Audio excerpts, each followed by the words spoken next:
नमस्कार दोस्तों, मैं रविंद्र कुमार स्वागत करता हूं अपने YouTube चैनल में। दोस्तों, आज मैं बात करूंगा जैव विविधता एवं जलवायु परिवर्तन के 40 महत्वपूर्ण प्रश्नों की, जो कि किसी भी प्रतियोगी परीक्षा के लिए अति महत्वपूर्ण साबित हो सकते हैं। तो शुरू करते हैं। पहला प्रश्न है, जैव विविधता का अर्थ है विभिन्न प्रकार के पादप एवं वनस्पति, विभिन्न प्रकार के जंतु, एक निर्धारित क्षेत्र में विभिन्न प्रकार के पादप एवं जंतु, विभिन्न प्रकार के विदेशागत पादप एवं जंतु। The correct answer is C. एक निर्धारित क्षेत्र में विभिन्न प्रकार के पादप एवं जंतु। Correct answer is C. Next, biodiversity शब्द का सर्वप्रथम प्रयोग किया किसने किया था? C.J. वैरो, de Castri, Walter G Rosen या D.R. वेटिस ने? ये किया था वाल्टर जी रोसेन ने। नेक्स्ट, सर्वाधिक जैव विविधता कहाँ पाई जाती है? उष्ण कटिबंधीय वर्षा वनों में, शीतोष्ण कटिबंधीय वनों में, शंकुधारी वृक्षों में या उत्तर ध्रुवीय वनों में? तो ये जैव विविधता पाई जाती है सबसे ज़्यादा उष्ण कटिबंधीय वर्षा वनों में। और उष्ण कटिबंधीय वर्षा वन कहाँ पाए जाते हैं? ये पाए जाते हैं भूमध्य रेखा के पास 10 डिग्री उत्तर या 10 डिग्री दक्षिण तक। सो the correct answer is A. Next, जैव विविधता में परिवर्तन होता है, भूमध्य रेखा की तरफ बढ़ती है, भूमध्य रेखा की तरफ घटती है, पृथ्वी पर एक समान रहती है या ध्रुवों की तरफ बढ़ती है? तो देखिए, जो भूमध्य रेखा है वहाँ पर हमारा टेम्परेचर सबसे ज़्यादा होता है, क्योंकि वहाँ पे सन की लाइट परपेंडिकुलर पड़ती है। तो जब आप भूमध्य रेखा की तरफ आएंगे कहाँ से? या तो साउथ पोल से आएंगे या नॉर्थ पोल से आएंगे। तो जब आप भूमध्य रेखा की ओर आएंगे तो जैव विविधता बढ़ती है। So the correct answer is ए। और ध्रुवों की तरफ सबसे कम होती है, पृथ्वी पर एक समान रहती है, ये भी गलत है, भूमध्य रेखा की तरफ घटती है, ये भी गलत है। So the correct answer is A. Next, सर्वाधिक जैव विविधता पाई जाती है कहाँ पाई जाती है? शांत घाटी में, कश्मीर में, सुरमा घाटी में, फूलों की घाटी में? देखिए, सर्वाधिक जैव विविधता पाई जाती है पश्चिमी घाट में। पश्चिमी घाट में स्थित क्या है तुम्हारा? शांत घाटी। और शांत घाटी कहाँ है? केरल में। So the correct answer is A. Next, शांत घाटी अवस्थित है, देखिए शांत घाटी अवस्थित है अपना पश्चिमी घाट में, और पश्चिमी घाट में अवस्थित है केरल में। So the correct answer is B. Next, फूलों की घाटी अवस्थित है उत्तराखंड, हिमाचल प्रदेश, केरल, तमिलनाडु? कहाँ है? ये है आपका उत्तराखंड में। देखिए, फूलों की घाटी उत्तराखंड में है और शांत घाटी कहाँ है? वो है केरल में। दोनों में बहुत बड़ा कन्फ्यूजन है, कृपया ध्यान रखें। नेक्स्ट, भारत में जैविक विविध हॉट स्पॉट के रूप में पहचाना जाता है। देखिए, भारत के हॉट स्पॉट कितने हैं? भारत के हॉट स्पॉट 4 हैं। एक है पूर्वी हिमालय, दूसरा है पश्चिमी घाट, तीसरा है भारत म्यांमार सीमा और चौथा है सुंडालैंड। तो इसमें 4 में से केवल एक ही ऑप्शन दिया है, वो है पश्चिमी घाट। So the correct answer is पश्चिमी घाट। और सुंदरवन कहाँ है? ये है आपका पश्चिम बंगाल में। सुंदरवन डेल्टा, ये विश्व का सबसे बड़ा डेल्टा है और यहाँ पे सुंदरी वन पाया जाता है, जो कि मैंग्रोव वन में काउंट किया जाता है। मानस असम का एक अभयारण्य है। और चेरापूंजी विश्व का सबसे वर्षा वाला स्थान है, जो कि नॉर्थ ईस्ट राज्यों में स्थित है। नेक्स्ट, जैव विविधता के नाश का कारण है, जीवों के प्राकृतिक आवास की कमी, पर्यावरणीय प्रदूषण, वनों का नाश। देखिए, जैव विविधता जो है आपका, ये तीनों कारण होते हैं। जब वनों का नाश होगा तब भी बायोडाइवर्सिटी आपका नाश होगा, प्रदूषण होगा तब भी बायोडाइवर्सिटी कम होगा, जीवों के प्राकृतिक आवास की कमी होगी तो जीव ही नहीं रहेंगे, तो जंतु नहीं रहेंगे, जंतु नहीं रहेंगे तो पौधे नहीं होंगे, जंतु नहीं होंगे। तो ये आपका तीनों ही कारण हैं जैव विविधता के नाश का कारण सभी है। So the correct answer is D. Next, जैव विविधता के कम होने का मुख्य कारण है क्या है? आवासीय प्रदूषण, विदेशी प्रजातियों का प्रवेश, अत्यधिक दोहन, आवासीय विनाश। देखिए, वैसे तो ये चारों ही इसके आंसर सही हैं, लेकिन अगर मुख्य कारण की बात की जाए तो होता है आवासीय विनाश। सो the correct answer is D. Next, जैव विविधता के संरक्षण के लिए महत्वपूर्ण रणनीति है क्या है? जैव मंडल रिजर्व, वानस्पतिक उद्यान, राष्ट्रीय पार्क, जंगली जंतु अभयारण्य। तो इसके लिए जो सबसे अच्छा है वो है जैव मंडल रिजर्व। आप बना के उसको कंजर्व कर दें तो वहाँ पे हमारा जैव मंडल संरक्षित रहता है। So the correct answer is A. Next, कौन सा स्थल वनस्पति संस्थान है तो सो स्थान पद्धति नहीं है? देखिए, एक होता है सो स्थान और एक होता है वाह्य स्थान। तो सो स्थान जब किसी की शादी होती है लड़की की और लड़के की, तो जो लड़का है वो सो स्थान में आएगा, और वाह्य स्थान जैसे लड़की, क्योंकि वो मायके से अपने ससुराल में जाती है, तो वो वाह्य स्थान का एक सबसे अच्छा उदाहरण है। तो इसके हिसाब से बायोस्फीयर रिजर्व ये आपका सो स्थान होता है, राष्ट्रीय पार्क ये भी सो स्थान होता है, और वन्य प्राणी अभयारण्य ये भी आपका सो स्थान है। लेकिन जो वानस्पतिक उद्यान है वो आपका सो स्थान नहीं है। आप कहीं से भी पेड़ लेके आते हैं तो उसको खेत में लगाते हैं तो वो आपका वाह्य स्थान हुआ, just like as a girl after the marriage. So the correct answer is B, वानस्पतिक उद्यान। नेक्स्ट, जीव मंडल आरक्षित परिरक्षण क्षेत्र है घास स्थल के, कृषि उत्पादन के, वायुमंडलीय संतुलन के, आनुवांशिक विभिन्नता के। इसका करेक्ट आंसर है आनुवांशिक विभिन्नता के। नेक्स्ट, रेड डाटा बुक अथवा रेड लिस्ट से संबंधित है UTES, IUCN, IBWC, WWF। तो ये रेड डाटा बुक संबंधित है IUCN। अच्छा, IUCN का फुल फॉर्म क्या है? International union for conservation of nature. इसकी स्थापना कब हुई थी? इसकी स्थापना हुई थी 1964 में। और ये कोई भी जंगली जंतु या प्रजाति के जो खतरे में होती है तो एक बुक तैयार करता है, उसको रेड डाटा बुक कहते हैं। So the correct answer is B. Next, किसी प्रजाति को विलुप्त माना जा सकता है जब वो अपने प्राकृतिक आवास में देखी नहीं जाती है। 15 वर्ष से, 25 वर्ष से, 50 वर्ष से, 75 वर्ष से। देखिए, किसी प्रजाति को जब हम 50 वर्ष से नहीं देखते हैं उसके प्राकृतिक आवास में, तब वो मान लिया जाता है कि यह प्रजाति विलुप्त हो गई है। जैसे आजकल सोन चिड़ैया, वो विलुप्त होने की कगार पर है। So the correct answer is C, 50 वर्ष से। नेक्स्ट, कौन सी ड्रग गिद्धों की समष्टि में ह्रास के लिए उत्तरदायी है? कौन सी है? एस्प्रिन, क्लोरोक्विन, डिक्लोफिनेक सोडियम या पेंसिलिन? एक डिक्लोफिनेक सोडियम है जो पशुओं को दर्द निवारक दवा के रूप में दी जाती है जब पशु मर जाता है और उसको गिद्ध खा लेते हैं तो उनकी 30 दिन के अंदर मृत्यु हो जाती है। So the correct answer is diclofenac sodium. Next, Ramsar सम्मेलन संरक्षण से संबंधित है। किससे संबंधित है रामसर सम्मेलन? जैव ईंधन से, वनों से, नम भूमि से, शुष्क भूमि से।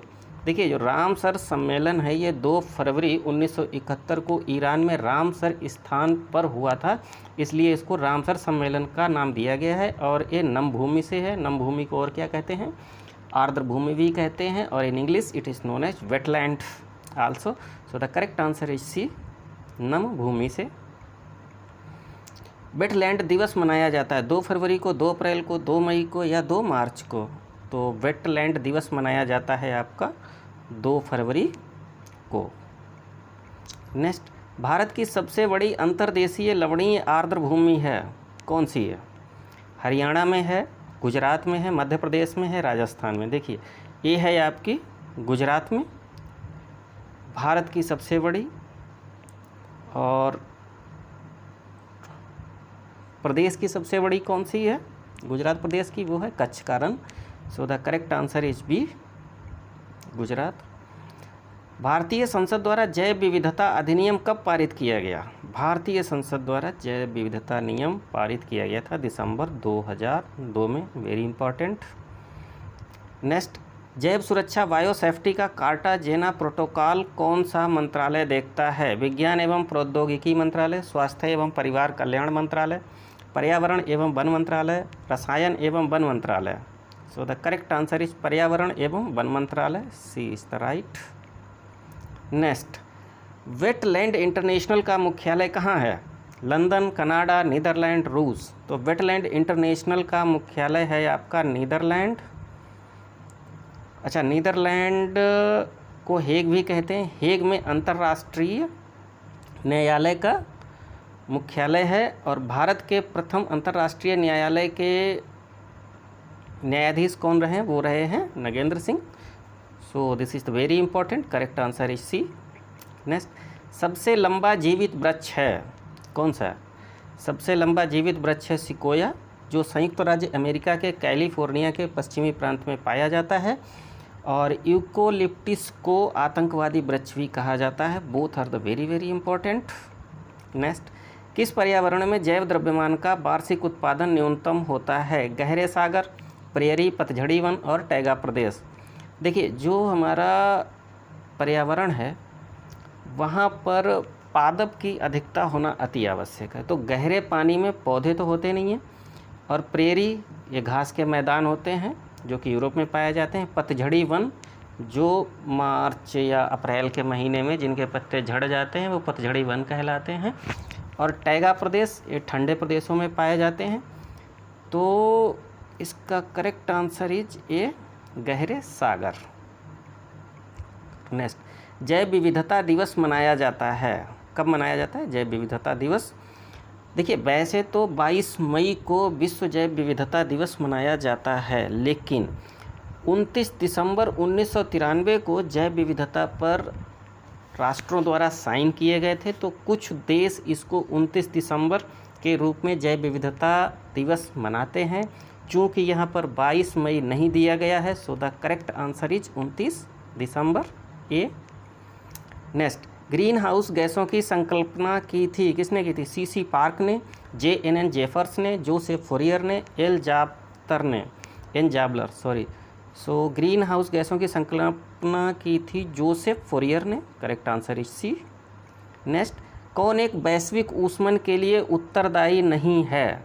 देखिए, वैश्विक मतलब ग्लोबल वार्मिंग मतलब कार्बन डाइऑक्साइड, एक तो आपका मेन हो गया, दूसरा हो गया आपका जल वाष्प, तीसरा हो गया मीथेन। लेकिन जो आर्गन है ये आपकी ग्लोबल वार्मिंग के लिए रिस्पॉन्सिबल नहीं है, because this is the inert gas. So the correct answer is C. Next, निम्न में से कौन हरित गृह गैस नहीं है? हरित गृह गैस नहीं है।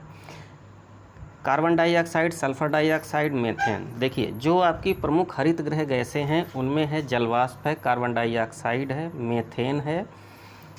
मीथेन है और नाइट्रस ऑक्साइड, ये मेन है आपकी। सो सल्फ़र डाइऑक्साइड हरित गृह गैस नहीं है, क्योंकि सल्फ़र डाइऑक्साइड एसिड रेन के लिए रिस्पॉन्सिबल है। So the correct answer is B sulphur dioxide. Next, कौन सी ग्रीन हाउस गैस नहीं है? देखिए, मीथेन, नाइट्रस ऑक्साइड, क्लोरोफ्लोरोकार्बन और नाइट्रोजन।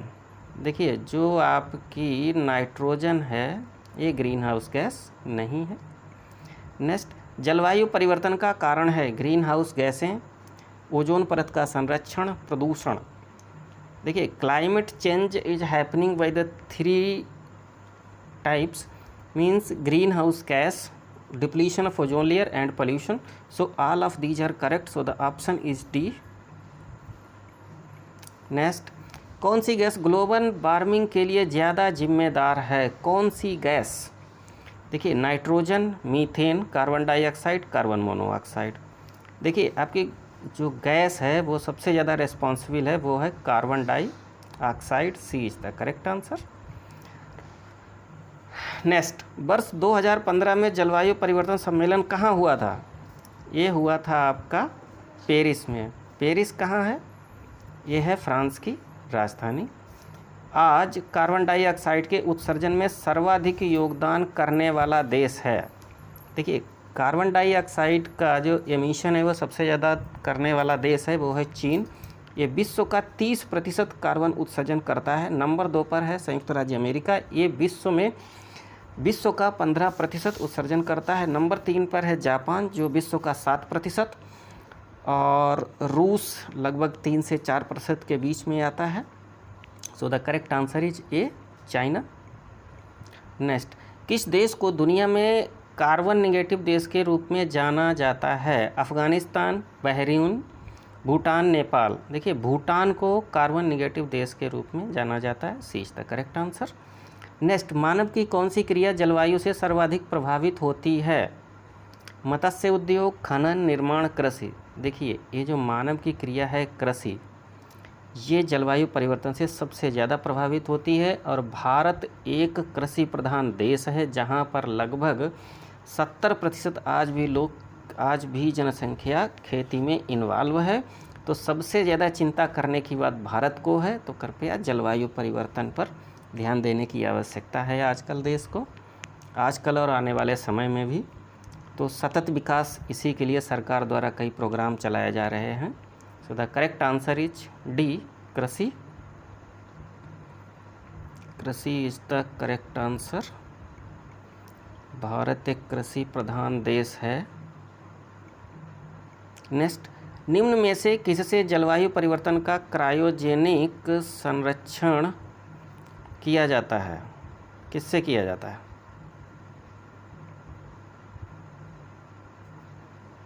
निम्न में से किससे जलवायु परिवर्तन का क्रायोजेनिक संकेतक प्राप्त किया जाता है? आइस कोर, जीवाश्मिक पराग, वृक्ष वलय वृद्धि, इवेपोराइट निक्षेप। Answer is A, ice core. Next, Kyoto protocol संबंधित है, किससे है? वायु प्रदूषण, ग्रीन हाउस गैस, जलवायु परिवर्तन या जल प्रदूषण। देखिए, वैसे तो ये ग्रीन हाउस गैस इसका आंसर है, लेकिन एक्चुअली जो क्योटो प्रोटोकॉल है वे तुम्हारा ग्रीन हाउस गैसों के निकास को कम करने से संबंधित है, न कि डायरेक्ट ग्रीन हाउस गैसों से। So the correct answer is C, जलवायु परिवर्तन। अगर ग्रीन हाउस गैस और जलवायु परिवर्तन दोनों दिया है तो जलवायु परिवर्तन is the correct answer. So the option is C. Next, Bharat की जलवायु परिवर्तन पर प्रथम राष्ट्रीय क्रिया योजना प्रकाशित हुई 2008 ईस्वी में, 2012 ईस्वी में, 2014 ईस्वी में, 2015 ईस्वी में। इसका करेक्ट आंसर है ए, 2008। नेक्स्ट, निम्न में से कौन सही सुमेलित नहीं है? प्रथम विश्व जलवायु सम्मेलन 1979 सही है। प्रथम पृथ्वी शिखर सम्मेलन एजेंडा 21 सही है। पृथ्वी शिखर सम्मेलन +5 1997 सही है। कार्बन प्रोटोकॉल, मॉन्ट्रियल प्रोटोकॉल नहीं, ये गलत है। कार्बन प्रोटोकॉल जो है आपका कार्बन क्रेडिट से संबंधित है और मॉन्ट्रियल प्रोटोकॉल आपका ओजोन परत से संबंधित है।